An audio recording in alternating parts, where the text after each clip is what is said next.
শ্রী জগন্নাথ দেবের প্রধান অনুষ্ঠানই হলো রথযাত্রা। রথযাত্রার বিভিন্ন পৌরাণিক কাহিনী আমরা শুনে এসেছি ছোট থেকেই। এগুলির মধ্যে থেকে যদি একটি কাহিনী তুলে ধরা যায় তাহলে জানা যাবে রাজা ইন্দ্রদ্যুম্ন ও তার স্ত্রী গুণ্ডিচা দেবী ছিলেন ভগবান জগন্নাথ দেবের পরম ভক্ত। পৌরাণিক কাহিনী অনুসারে যখন রাজা ইন্দ্রদ্যুম্ন জগন্নাথ মন্দির তৈরি করেন তখন রানী গুণ্ডিচা দেবী জগন্নাথ দেবকে তার বাড়িতে আসার জন্য অনুরোধ করেন। তার ভক্তিতে সন্তুষ্ট হয়ে জগন্নাথ দেব প্রতি বছর রথযাত্রার সময় গুণ্ডিচা দেবীর মন্দিরে আসার প্রতিশ্রুতি দেন।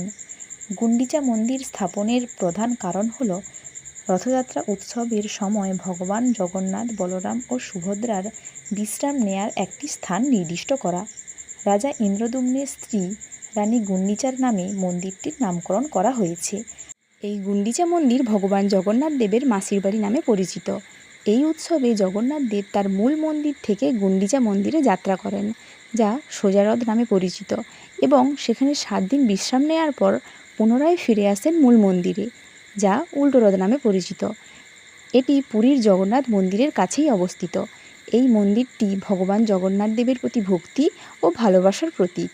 পুরীর জগন্নাথ দেবের রথযাত্রা থেকেই বাংলার রথযাত্রার সূচনা। চৈতন্য মহাপ্রভু নীলাচল থেকে এই ধারাটি বাংলায় নিয়ে আসেন। এখন বাংলার বহু জায়গাতেই এই রথযাত্রা অত্যন্ত জনপ্রিয়।